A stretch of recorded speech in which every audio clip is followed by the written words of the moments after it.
How's it going? Welcome back to another great video here on the Savior Show. Welcome my children, my disciples. Now, if you're not a disciple of the Savior channel, make sure that you do subscribe to this glorious channel and join this fantastic community where we make all kinds of content. Or shall I say, I make all kinds of content. You don't do anything, but make sure that you join the channel and subscribe. I would highly appreciate it, and I just want you to know that I appreciate you if you do join the community.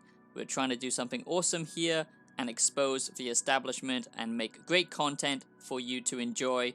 So stick around and subscribe. Retribution. Retribution. I'm very special and I'm a dyslexic dum-dum. Yes, we are going to take a look at The Walking Dead Chapter 2, Retribution, and Saints and Sinners 2, pretty much. That's basically what it is. I don't know why games these days have to have such fucking long names and such complicated Chapter 2, Part 1, Part 5, Call of Duty 2, Part 2, 2022 edition, Saints and Sinners version 4.5, 7.9. I mean, fucking hell, people. Why can't you have simple titles for your shitty games? I'm sorry, but it's so annoying. A game title or anything, a song title, you know, anything should be short and simple. That's how it has impact. This bullshit that we see now with movies, with Marvel, and with games, you know, having such long titles.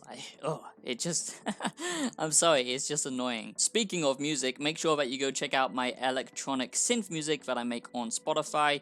I'm sure you will like it. Give it a listen, save it, download it, and I will love you forever and forever if you do that. Please, I would highly appreciate it.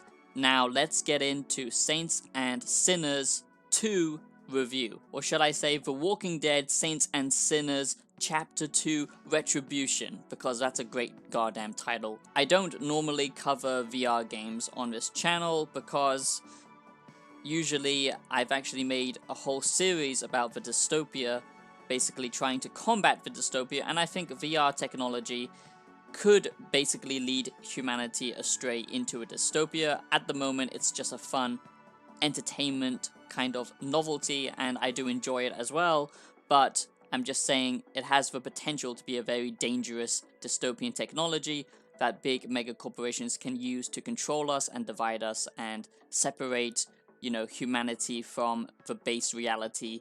And as it is, we are already completely hooked and addicted to technology, so I just am a little bit concerned about the technology, so I don't usually cover the games on VR, and I've played a bit of Saints and Sinners Part 2. I have to say that VR developers are super nice, and they're giving me all of these different games to try out, so I might make some videos on VR content. I know that most people don't own VR and aren't using VR that much. It's still a niche thing, even though it has grown a lot, and we have a massive corporation behind it now, Meta, i.e. Facebook, but it's still very niche. But The Walking Dead, okay, that was a great show. It has some great stories to tell in its universe, the Telltale series, the first couple of seasons of the original Walking Dead.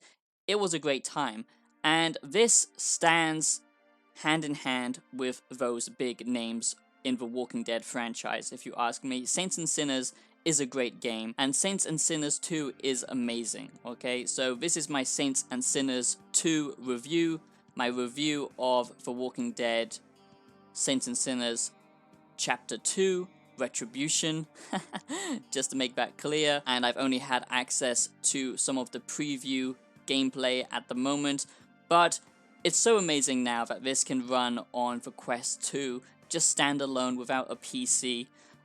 That's just incredible by itself. And the thing that I hate about VR games, okay, and why most of them suck, is because they feel like tech demos.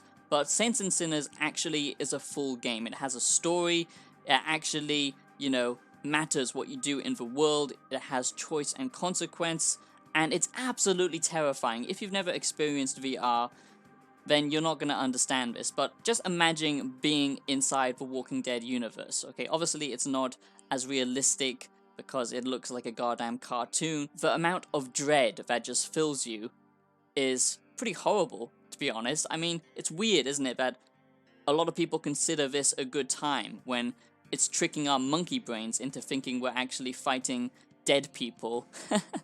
I mean, that's, you know, just says a lot about modern day humanity at the moment, how we're starved for some kind of adventure, something real like we used to do, hunting and gathering. It does feel at times like you are in an actual apocalypse and you are actually in danger, which is pretty amazing if you ask me, that we've reached that level of technology.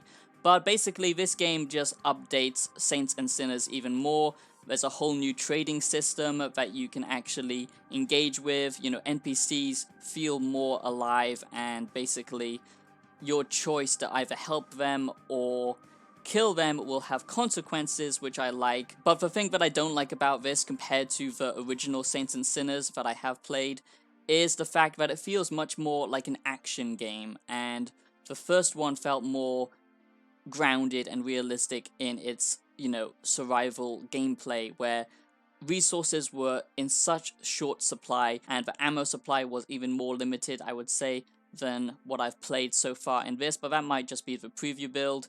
And the other issues with this is at the moment there are some bugs in this, and there weren't any bugs in the original, so I hope that gets polished out. Maybe that's because it's running on the Quest 2, I don't know. If you do have the luxury and the boredom to own a VR headset, then I would recommend this. If you're a fan of The Walking Dead and you want to experience what it's like to be in that harsh reality, then this is as close as you're gonna get. Like I said, most VR games feel like tech demos, but this actually has proper game mechanics and a full-on story and campaign. It's not just push this button and walk into that room, look around, and ooh, look, that's VR gaming. No, this actually has lots of different systems going on, where you have to manage your hunger, your sleep, your stamina, your ammo supplies. You've got to scavenge and craft things and, you know, collect a bunch of shit so you can just create something. You actually do have consequences with the NPCs that you interact with, and the story here is quite interesting. I wouldn't say as interesting as the first one, and also I would say that it has been kind of downgraded in some ways, because it's now all running on the Quest 2 on a standalone device is just amazing, and that is the big bonus of this. This could be a DLC of the first game, in all honesty. They haven't changed all that much, just a few different systems and how trading and interacting with NPCs works, and adding new weapons and stuff like that to the game. Otherwise, it's very much like the first Saints and Sinners. So that was just my quick review of The Walking Dead Saints and Sinners 2, and yeah, I hope you enjoyed the video. If you do have a VR, I would recommend it. It's coming out in a few days, and I'll see you in the next video. Peace out. What is that? What is that?